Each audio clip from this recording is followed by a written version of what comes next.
నమస్తే, welcome to Ayushman భవ. Infertility అంటే ఏంటి? ఇన్ఫర్టిలిటీ సమస్యలకు పరిష్కారం ఏంటి?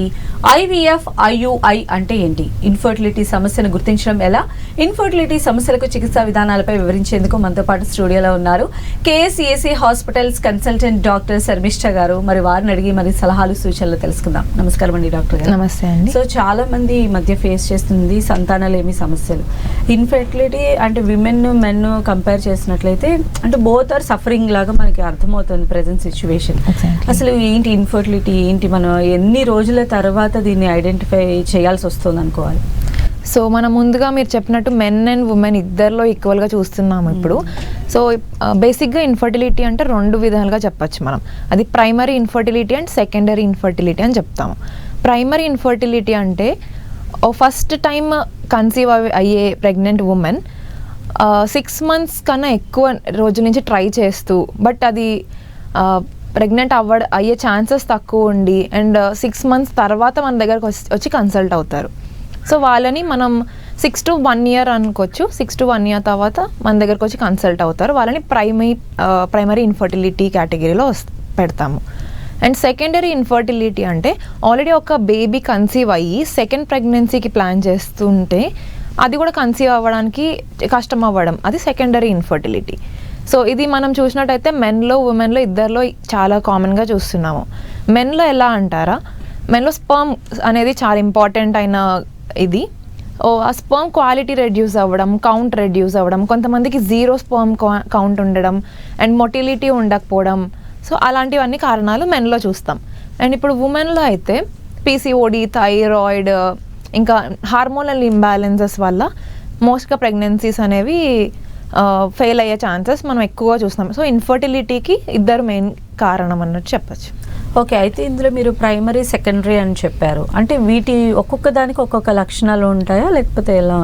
సో ప్రైమరీ అంటే ఫస్ట్ ఎప్పుడు కన్సీవ్ అవ్వని ఒక ఇద్దరు కపుల్ 6 months నుంచి 1 year వరకు ట్రై చేస్తున్నారు.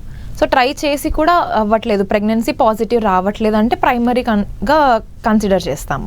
సెకండరీ అంటే ఇప్పుడు చెప్పినట్టు ఒక బేబీ ఉంటుంది అండ్ వాళ్ళకి మధ్యలో ఒక 2-3 years గ్యాప్ ఉన్నా సరే ట్రై చేస్తుంటే అవ్వకపోవడం. సో వీళ్ళని 2 కేటగిరీస్లో డివైడ్ చేస్తాము. లక్షణాలు అనేది సేమ్ ఉండొచ్చు ఇద్దరికీను. ఓకే, అలానే అంటే మీ అబ్జర్వేషన్లో చెప్పండి, అసలు మెయిన్గా ఈ సంతానలేమి సమస్య రావడానికి మెయిన్ రీజన్స్ అంటే ఏం చెప్తారు? చాలా వరకు అండర్లైన్ కాజెస్ PCOD, ఫీమేల్లో అయితే PCOD, థైరాయిడ్ అండ్ కొన్ని ఆటోఇమ్యూన్ కండిషన్స్ కూడా ఉంటాయి. సో ఆటోఇమ్యూన్ థైరాయిడైటిస్ అని కూడా చూస్తున్నాం ఈ మధ్య. అదేంటంటే మన బాడీలో కన్సీవ్ అయినప్పుడు అది ఫారెన్ ఆబ్జెక్ట్ అని అనుకుని మన బాడీ రిజెక్ట్ చేస్తూ ఉంటుంది. అది థైరాయిడైటిస్, అది ఆటోఇమ్యూన్ డిసీజ్ అనమాట. సో ఇలాంటివి అండ్ స్ట్రెస్, ఇప్పుడున్న లైఫ్ స్టైల్ డిజార్డర్స్లో the stress and obesity and sugar, diabetes ఉండడం వల్ల కూడా ఈ మధ్య చాలా కాజెస్ చూస్తున్నాం. అండ్ మెన్లో అయితే సేమ్, మన ల్యాప్టాప్ హీట్ వల్ల స్పర్మ్ క్వాలిటీ దెబ్బతినడం అండ్ ఒబేసిటీ కూడా చాలా కామన్ మెన్లో. అండ్ వాళ్ళు ఉండే స్టేబుల్గా కూర్చుని చాలా అవర్స్ వర్క్ చేయడం వల్ల కూడా ఇతర స్ట్రెస్తో పాటు ఇంకా షుగర్, డయాబెటీస్ అది బేసిక్గా మెన్లో కూడా చూస్తున్నాం. దానివల్ల ఇద్దరికి కామన్ ప్రాబ్లమ్స్ అని చెప్పచ్చు. అయితే దీన్ని ఐడెంటిఫై చేయడానికి ఎలాంటి పరీక్షలు చేస్తారంటే ఎగ్జామినేషన్స్ ఏముంటాయి? బేసిక్గా ఫస్ట్ మన దగ్గర పేషెంట్ వచ్చినప్పుడు మనం ఏది ఇప్పుడు PCOD, థైరాయిడ్ ఏది లేదు, నార్మలే ఉంది అంతా. అండ్ సో వాళ్ళకి బేసిక్ స్క్రీనింగ్ టెస్ట్లు చేస్తాం. ప్లెయిన్ అబ్డామిన్ USG ఒకటి ఫస్ట్ అడ్వైస్ చేస్తాం అనమాట. దాంట్లో ఏమైనా ట్యూబల్ బ్లాకేజెస్ ఉన్నాయా, ఏదైనా ఎండోమెట్రియాసిస్ ఉందా అది చూస్తాం, చెక్ చేస్తాం. అండ్ నెక్స్ట్ వచ్చేసి basic complete blood pressure, iron levels ఎంత ఉన్నాయి, హైమోగ్లోబిన్ ఎంత ఉంది, అండ్ ఇప్పుడు హార్మోన్ టెస్ట్లు, మళ్ళీ ప్రొలాక్టిన్ ఎంత ఉంది. అండ్ బేసిక్గా మనం ఒక్క టెస్ట్ కరెక్ట్గా చేస్తే దీన్ని రూల్ అవుట్ చేయొచ్చు. అదేంటంటే AMH టెస్ట్. దాంట్లో ఏమంటే మన బాడీలో ఎన్ని ఓవం రిలీజ్ అయ్యి రిజర్వ్ అయ్యి ఉన్నాయో అని టెస్ట్ చేయడానికి ఈ AMH వాల్యూస్ అనేది ఒక మెయిన్ ఇంపార్టెంట్ టెస్ట్ అనమాట. ఇది గ్రాడ్యువల్గా 30-35 yearsకి గ్రాడ్యువల్గా డిక్రీజ్ అవుతూ వస్తుంది. ఒక ఉమెన్ మన దగ్గరకు వచ్చినప్పుడు ఒక అరౌండ్ 25 to 30 years ఉందనుకోండి అండ్ తన AMH వాల్యూ బేసిక్గా చెప్పాలంటే లేమన్ లాంగ్వేజ్లో ఓవేరియన్ రిజర్వ్ అంటాం.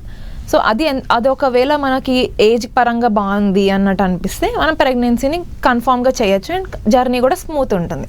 సో అదే 30+ వచ్చిన ఫీమేల్ దాంట్లో AMH వాల్యూస్ కూడా తగ్గుతూ ఉంటాయి. సో అది మనం మైండ్లో పెట్టుకుని ట్రీట్మెంట్ అనేది అండ్ ఫర్దర్గా ప్రొసీడింగ్స్ కూడా చూస్తాం అనమాట.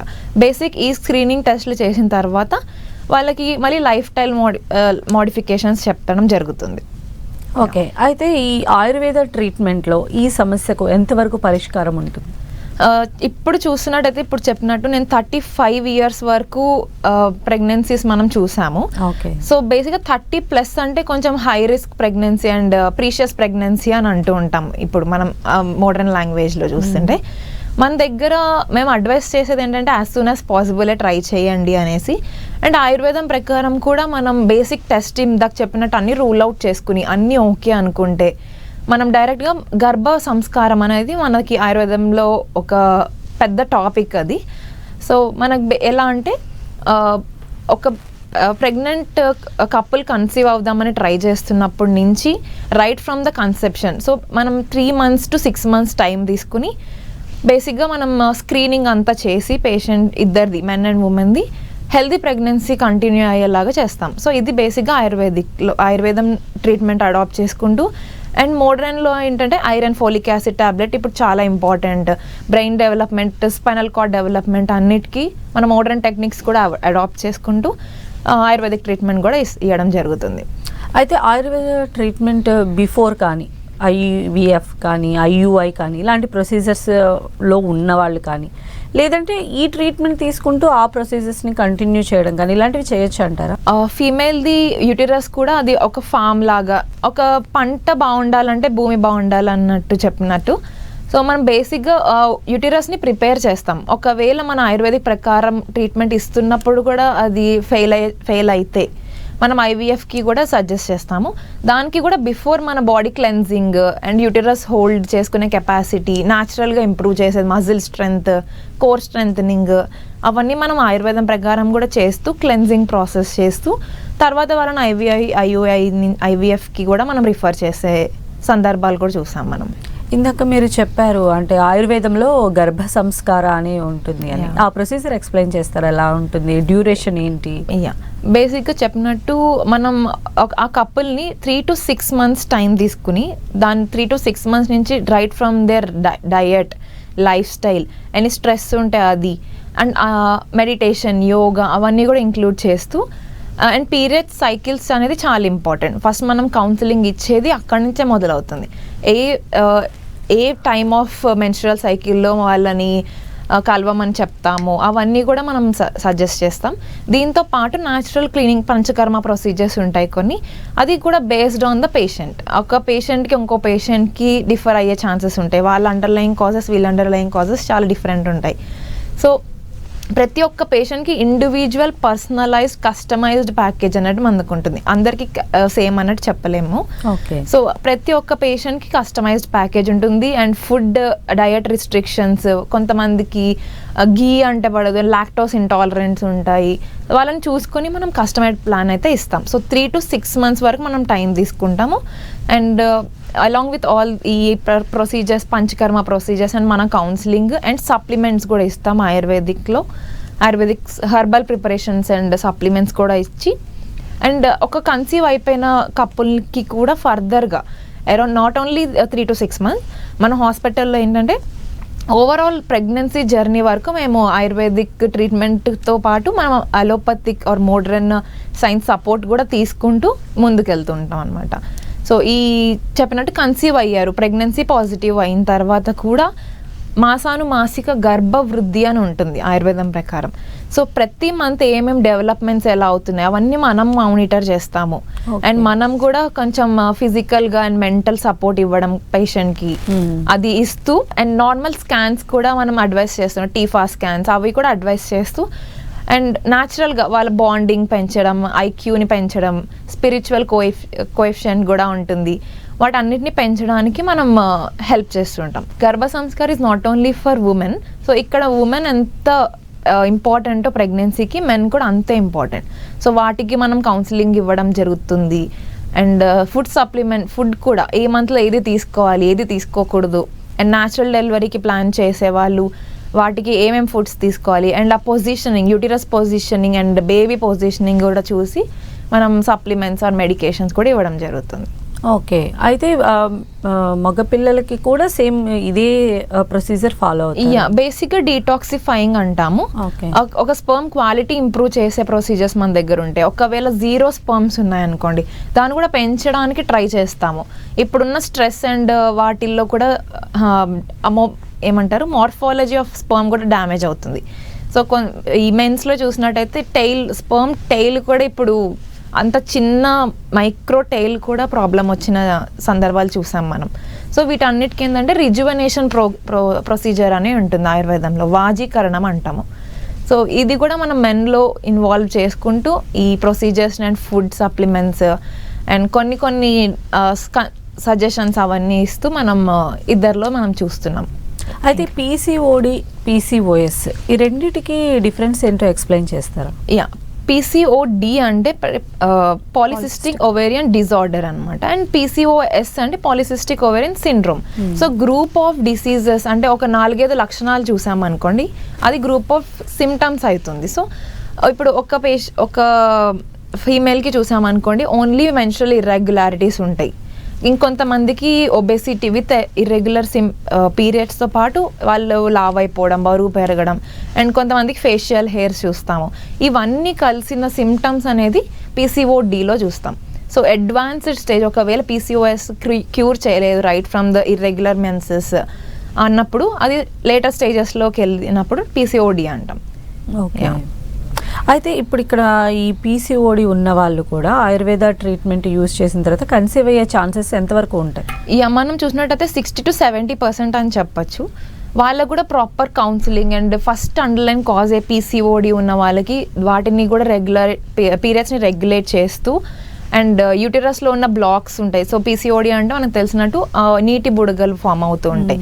దాన్ని క్రమంగా తగ్గిస్తూ వచ్చి కొంచెం టైం పట్టచ్చు, కానీ మనమైతే సక్సెస్గా స్టోరీస్ అయితే చూసాం మన ఆయుర్వేదిక్ ప్రకారం PCOD ఉన్న వాళ్ళకు కూడా చూసాం.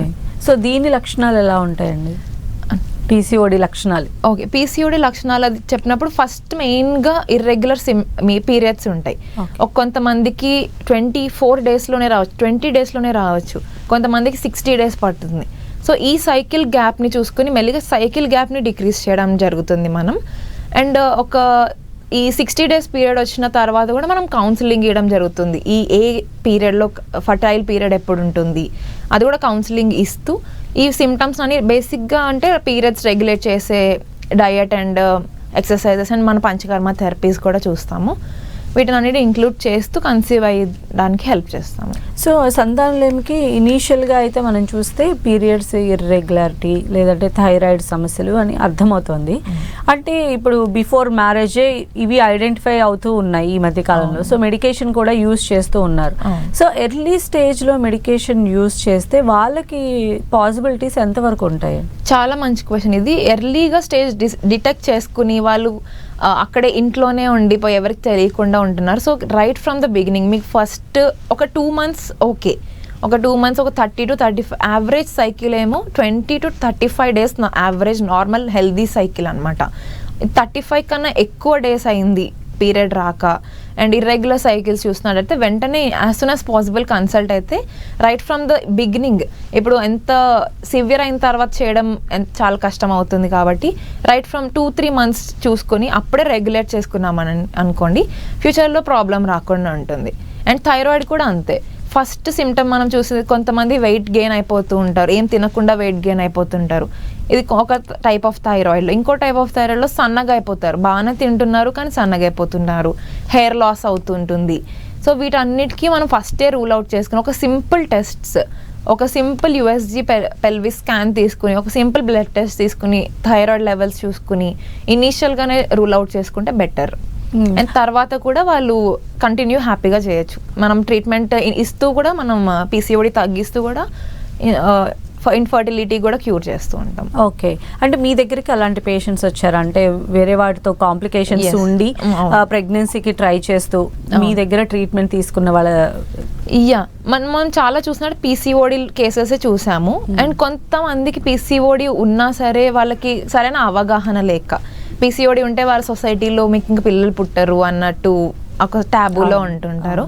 మోస్ట్గా పీసీఓడి అండ్ థైరాయిడ్ ఈ రెండు డిసీజెస్ వచ్చిన కామన్గా చూస్తుంటాం మన ఓపీడీకి వచ్చినప్పుడు. సో వాళ్ళకి ఫస్ట్ బేసిక్గా మనం టైం అనేది ఇస్తాం, కన్ఫామ్గా 100% నెక్స్ట్ మంత్లోనే ప్రెగ్నెన్సీ అయిపోతుంది అని చెప్పకుండా అండర్లైన్ కాజ్ ఎంత సివియర్గా ఉంది.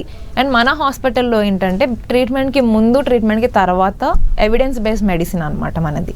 సో ఒక ట్రీట్మెంట్ ముందు ఎంత ఓవర్ పీసీఓడి కేసెస్లో మాత్రం పెల్విక్ స్కాన్ తీసి ఎంత సైజ్ ఆఫ్ సిస్ట్స్ ఉన్నాయి, అవి ఎంత తగ్గాయి, అండ్ థైరాయిడ్లో చూస్తే T3, T4, TSH లెవెల్స్ ఎంత ఉన్నాయి, ముందు ట్రీట్మెంట్ ముందు ఎంత ఉన్నాయి, తర్వాత ఎంత ఉన్నాయి, అంతా మనం ఎవిడెన్స్ బేస్డ్గా చూపించి వాళ్ళకి చూపిస్తాం. సో రిజల్ట్స్ అనేది కూడా వాళ్ళ కళ్ళ ముందే ఉంటాయి. అంటే ఇప్పుడు వన్స్ మెడికేషన్ స్టార్ట్ చేసిన తర్వాత అంటే వాళ్ళు కన్సీవ్ అయ్యేటువంటి ఛాన్సెస్ అంటే ఎంత ఎర్లీగా ఉంటాయి, అది బాడీ టు బాడీ వేరీ అవుతుందా లేకపోతే ఎలా? ఇది చెప్పినట్టు మనం AMH లెవెల్స్ చెక్ చేసుకుంటాం కదా ఇనిషియల్గా మన దగ్గరకు ఓపీడీకి వచ్చినప్పుడు. ఈ AMH లెవెల్స్ న్యాచురల్గా 32 నుంచి తగ్గుతూ వస్తుంటాయి. సో ప్రీషియస్ ప్రెగ్నెన్సీని పక్కన పెట్టి నార్మల్గా ప్రెగ్నెన్సీస్, ఇప్పుడు అన్ని ప్రెగ్నెన్సీస్ ప్రీషియస్ అని చెప్పచ్చు. సో నార్మల్గా కూడా 32 లోపు వరకు ఫీమేల్కి హెల్దీ బేబీస్ ఇచ్చే ఛాన్సెస్ ఒక 90% ఉన్నట్టు చెప్పచ్చు మనం. సో ఈ టెస్ట్ అని రూల్ అవుట్ చేసుకుని హెల్దీగా ఉంటే నార్మల్గా న్యాచురల్గా డెలివరీ, న్యాచురల్గా కన్సీవ్ అయ్యే ప్రాసెస్ కూడా ఉంటుంది మనది. ఓకే. అయితే ఈ అంటే వెంటనే ఒక సమస్య వచ్చిన వెంటనే ఆయుర్వేదం దగ్గరికి పరిగెత్తుకుంటూ వెళ్ళలేరు. జనరల్గా ఇంగ్లీష్ మెడిసిన్ ఇవి ప్రిఫర్ చేస్తూ ఉంటారు. సో ఎర్లీ స్టేజెస్లోని ఆయుర్వేద బెనిఫిట్స్ ఎలా ఉంటాయో చెప్పండి. ఎర్లీ స్టేజెస్లో ఇప్పుడు మీరు ఇందాక అడిగినట్టే స్టార్టింగ్లోనే క్యూర్ చేసేస్తే పీసీఓడి కూడా స్టార్టింగ్ 1-2 మంత్స్లో డిటెక్ట్ చేసేస్తే రూట్ నుంచి తీసేయచ్చు మనం. ఆయుర్వేదం స్పెషాలిటీనే అది. ఏదైనా ఉన్న రూట్ కాజ్ ఏంటో ఐడెంటిఫై చేసి దాని నుంచి మనం ట్రీట్మెంట్ అండ్ ఉపశమనం ఎంత తొందరగా వస్తుందని మనం ఆయుర్వేదంలో ట్రై చేస్తుంటాం. అండ్ మోడర్న్లో ఎలా అంటే కొంచెం అన్ఫార్చునేట్ కండిషన్స్లో ఓన్లీ హార్మోన్ సప్లిమెంట్స్ ఇస్తూ ఉంటారు. సో సిమిలర్గా పీసీఓడిలో ఈ నీటి బుడగలు ఎలా ఫామ్ అయ్యాయి, దాన్ని డైరెక్ట్ న్యాచురల్గా తగ్గించే విధానం ఎలా ఉంది అనేది మనము ఆయుర్వేదం ప్రకారం చేయొచ్చు. అండ్ ఇప్పుడు చెప్పినట్టు మనం హాస్పిటల్లో ఎవిడెన్స్ బేస్డ్ కాబట్టి మీరు ఎంత డౌట్ఫుల్గా ఉన్నా సరే ఎవిడెన్స్ మన కళ్ళ ముందు రిపోర్ట్ బిఫోర్ ఎంత ట్రీట్మెంట్ ముందు ఎంత ఉంది, ట్రీట్మెంట్ తర్వాత ఎంత తగ్గింది అనేది మీకు డైరెక్ట్గా చూడొచ్చు ఆయుర్వేదంలో కూడా. అయితే కొంతమంది ఫెలోపియన్ ట్యూబ్స్ బ్లాకేజెస్ వల్ల లేదా ఒక ట్యూబ్ వర్క్ అవడము ఇలాంటివి కూడా చూస్తూ ఉంటాం కాంప్లికేషన్స్. సో వాళ్ళకి ఎలా ఉంటుందండి ట్యూబల్ బ్లాకేజ్? దీంట్లో కూడా మనం బేసిక్గా ఫస్ట్ 2-3 మంత్స్లో మనం డిటెక్ట్ చేయలేం, ఎందుకంటే వాళ్ళకు కూడా పీరియడ్స్ రెగ్యులర్ అవ్వచ్చు. ఎందుకంటే 2 ట్యూబ్స్ ఉన్నాయనుకోండి, ఒక ట్యూబ్ నుంచి 1 మంత్ ఓవం రిలీజ్ అవుతుంది, ఇంకో ట్యూబ్లో ఇంకో మంత్ ఓవం రిలీజ్ అవుతుంది. సో మేబీ వాళ్ళకి పీరియడ్స్ అనేది రెగ్యులర్గా ఉండొచ్చు, ఉండకపోవచ్చు ఫస్ట్ థింగ్. అండ్ మన ప్లెయిన్ ఒక USG తీసినప్పుడు ఏమైనా బ్లాకేజెస్ ఉన్నాయి, లేకపోతే హిస్ట్రోసాల్ఫింజియోగ్రామ్ అని ఒకటి ఉంటుంది, అది బేసిక్ ఎక్స్రే లాగానే ఉంటుంది, డై వేసి చేస్తారు, దాంట్లో కూడా మనకి ఈజీగా డిటెక్ట్ అయిపోతుంది. వీటిల్లో కూడా మన ప్రెగ్నెన్సీ అయ్యే ఛాన్సెస్ ఒక 50-60% చెప్పచ్చు.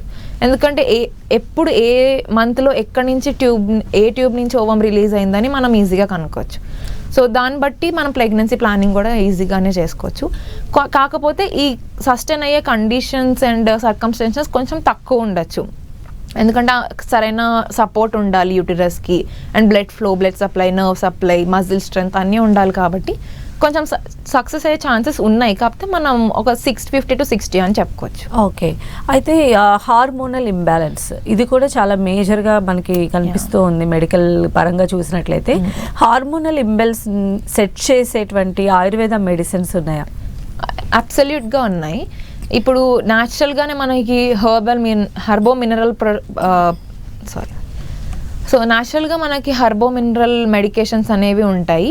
అండ్ దాంతోపాటు మనం ఎక్సర్సైజ్ కూడా ఎంత బాడీని యాక్టివ్గా చేస్తే, ఎంత మెటబాలిజం ఇంక్రీజ్ చేస్తే, అండ్ బేసిక్గా అందరికి హార్మోన్ ఇంబ్యాలెన్స్ ఉన్న వాళ్ళకి ఆల్మోస్ట్ చూస్తుంటాం ఒబెసిటీ కూడా ఉంటుంది. సో లివర్ ఫంక్షన్ని ఇంక్రీజ్ చేసేలాగా డయట్ కూడా కార్బ్స్ తగ్గించి ప్రోటీన్ ఇంక్రీజ్ చేసుకుంటూ, అండ్ ఈ యూస్ఫుల్ ఫ్యాట్స్ కూడా అంతే ఇంపార్టెంట్. ఒబెసిటీ వచ్చినాయి ఉంటుందని చెప్పేసి కంప్లీట్గా ఫ్యాట్ కట్ చేస్తూ ఉంటారు. సో వీటికి కూడా మనం న్యాచురల్గా మెటబాలిజం ఇంక్రీజ్ చేస్తాము, లివర్ ఫంక్షన్ ఇంక్రీజ్ చేస్తాము, సో ఇదంతా చేస్తూ కూడా మనము హార్మోన్ ఇంబ్యాలెన్స్ కూడా న్యాచురల్గా చేయొచ్చు.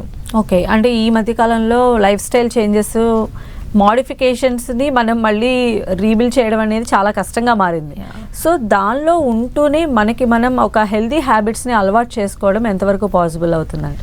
ఇప్పుడు చూస్తున్నట్టయితే ఈ అందరు సాఫ్ట్వేర్ బేసిక్గా అది మెన్ ఉమెన్ ఇద్దరికి చెప్తున్నాను. సో అట్లీస్ట్ ఒక 1 hour 2 hours మీ డైలీ యాక్టివిటీస్ నుంచి కొంచెం 2 hours పక్కన పెట్టి ఎక్సర్సైజెస్, బ్రీతింగ్ ఎక్సర్సైజెస్, యోగా ఇదన్నీ చేసుకుంటూ కూడా మనం ఫుడ్ మోడిఫికేషన్స్ అనేది చాలా ఇంపార్టెంట్. ఇప్పుడున్న జెనెటికల్లీ మోడిఫైడ్ ఫుడ్స్ వల్ల కూడా చూస్తుంటాము చాలా మటుకు, ఎగ్స్ కూడా అంతే కదా. సో అట్లీస్ట్ ఒక హెల్తీ లైఫ్ స్టైల్, కొంచెం యాక్టివ్గా ఉండడం, మెటబాలిజం ఇంక్రీజ్ చేసుకోవడము, అలాంగ్ విత్ యువర్ వర్క్ కూడా మనం ఇది ఇంక్లూడ్ చేసుకుంటూ ఒక 2-3 hours గ్యాప్ ఒక టైం ఇచ్చుకుంటూ చేస్తే ఒక 20-30% వాళ్ళ సైడ్ నుంచి కూడా ఉంటుంది. అండ్ మన ఆయుర్వేదిక్ మెడిసిన్స్ని కూడా ఇద్దరం కలిపి చేస్తే ఒక 60% వరకు మనం గ్యారంటీ ఇవ్వచ్చు. సో ఆయుర్వేద బెనిఫిటే అసలు రూట్ నుంచి తీసుకురావడం అని మీరు చెప్తున్నారు. మరి ఇలాంటి ఒక కృత్రిమ పద్ధతులు ఉపయోగించి తల్లులు అవుతున్నటువంటి లేదా పేరెంట్స్ అవుతున్నటువంటి వాళ్ళకి ఏం చెప్పాలనుకోండి? మనం కూడా అదే అడ్వైస్ చేస్తామండి.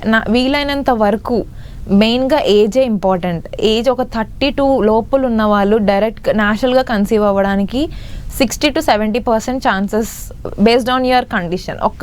ఒక్క వ్యక్తి నుంచి ఇంకో వ్యక్తికి చాలా డిఫర్ అవుతుంది. సో ఎంత వీలైతే అంత న్యాచురల్గానే ట్రై చేయండి. ఒకవేళ కన్సీవ్ అవ్వడం పాసిబుల్ అవ్వలేదు అని అనుకున్నట్టయితే మనమే సజెస్ట్ చేస్తాం. చెప్పినట్టు దానికి కూడా మన వూంబ్ అనేది సహకరించాలి. బయట IVF చేసినా IUI చేసినా కూడా బయట ఫర్టిలైజేషన్ అయి వచ్చేది అల్టిమేట్గా వూంబ్లోకే కాబట్టి సో ఇది కూడా న్యాచురల్ ప్రాసెస్. అది ఎంత ఆర్టిఫిషియల్ అయినా సరే తర్వాత డెలివరీ అనేదంతా మన హోమ్ నుంచి న్యాచురల్గానే అవ్వాలి.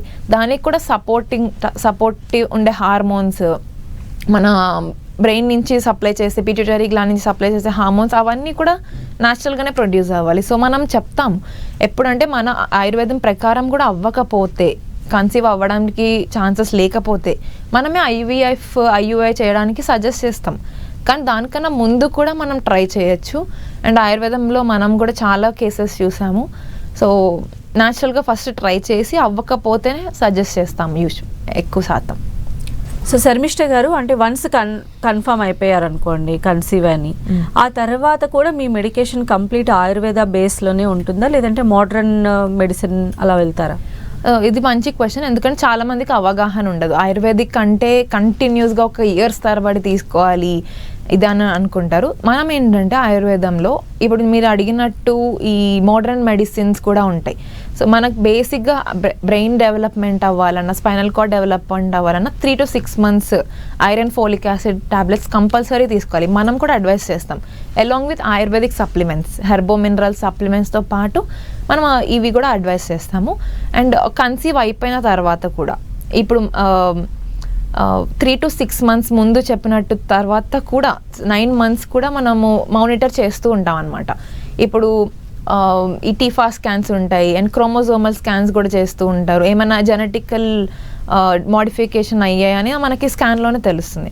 సో ప్రతి మంత్ మనం ఒక విజిట్ ఇవ్వండి, మన హాస్పిటల్ కూడా విజిట్ చేయమని చెప్తాము. దాంట్లో మన బేబీ గ్రోత్ అండ్ డెవలప్మెంట్ కూడా ప్రతి మంత్ ఒక్కొక్క ఆర్గన్ డెవలప్ అవుతుంది. 5th monthలో మనకి హియరింగ్ అనేది, మూమెంట్స్ అనేది ఇంకా ఎక్కువ చూస్తాము.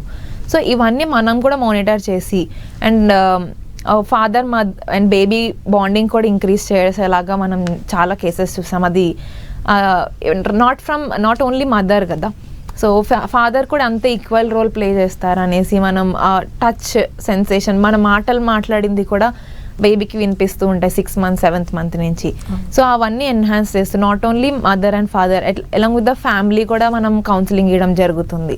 అండ్ వాళ్ళు ఉండే ఎన్విరాన్మెంట్ కూడా ఎలా ఉంది, అంత హైజీన్గా ఉందా, నీట్గా పీస్ఫుల్గా ఉందా ప్రెగ్నెన్సీ, తన జర్నీ అంతా ఎలా ఉంది అన్నీ మనం చూస్తాం. సో చెప్పినట్టు మంత్ వైజ్ మనం ఒక విజిట్ తీసుకుంటాము అలాంగ్ విత్ దర్ స్కాన్స్. మనం వాళ్ళకి ఏం స్కాన్స్ వాళ్ళు అలోపతి, మోడర్న్ బ్రెదరన్స్ ఏది ఇస్తారో వాళ్ళకి స్కాన్స్ అదే తీసుకొని మన దగ్గర కూడా ఒకసారి రమ్మంటాం. దాంతోపాటు మనం సప్లిమెంట్స్ కూడా ఇస్తుంటాం. Not heavy metals formulations and herbo mineral అవేమి ఇవ్వం. బేసిక్గా ఇంట్లో ఉన్న కిచెన్లోంచి ఉన్న ఐటమ్సే మనం బాగా అడ్వైస్ చేస్తాం. అండ్ ఇది మాత్రం 9 months, not only 9 months, baby పుట్టిన తర్వాత కూడా మనం మానిటర్ చేస్తాం అనమాట. ఈ బేబీకి ఇమ్యూనిటీ ఇంప్రూవ్ అవ్వడానికి. అండ్ స్వర్ణ ప్రాశన అనే ఒక కాన్సెప్ట్ ఉంటుంది ఆయుర్వేదంలో. నాట్ ఓన్లీ 9 months జర్నీ, మనతో 9 months జర్నీలోనే ఆగిపోదు మన pregnancy journey. So after baby పుట్టిన 1 year వరకు కూడా మనం మానిటర్ చేస్తూ ఉంటాం. ఏమేమి చిన్న చిన్న సంస్కారాలు ఉంటాయి ఆయుర్వేదంలో, అవన్నీ కూడా మన బేబీకి అలవాటు అయ్యేలాగా చూస్తాం అనమాట. ఓకే, కేసీఎస్సి హాస్పిటల్లో అండ్ మీ పాత్ర ఏంటి శర్మిష్ఠ గారు? మనం ఇక్కడ నేను వచ్చేసి ఇన్ఫర్టిలిటీ అండ్ సెక్సాలజీ డిపార్ట్మెంట్లో చూస్తున్నాను నేను. మనం బేసిక్గా ఉన్న ఓపీడీకి వచ్చే పేషెంట్స్ మోస్ట్లీ ఇన్ఫర్టిలిటీ కోసమే వస్తుంటారు. సో బేసిక్గా చాలా రోజుల నుంచి ట్రై చేసి కన్సీవ్ అవ్వకుండా, అండ్ కొంతమంది యూటెరియన్ అనామలీస్తో, పీసీఓడి, పీసీఓఎస్ కేసెస్తో వస్తుంటారు. అండ్ ఈ సెక్సాలజీ అంటే మనం సెక్సాలజీలో ఏమో మెన్స్ రిలేటెడ్ ప్రాబ్లమ్స్ చూస్తూ ఉంటాం. సో బేసిక్గా మెన్ అండ్ ఉమెన్ ఇద్దరికి కలిపి చూస్తుంటాం అనమాట. Okay right, thank you so much అండి. ఈరోజు ఇన్ఫర్టిలిటీకి సంబంధించి అండ్ ఆయుర్వేద మెడిసిన్ మిరాకిల్స్ అన్ని మాకు ఎక్స్ప్లెయిన్ చేశారు. Thank you so much. Thank you.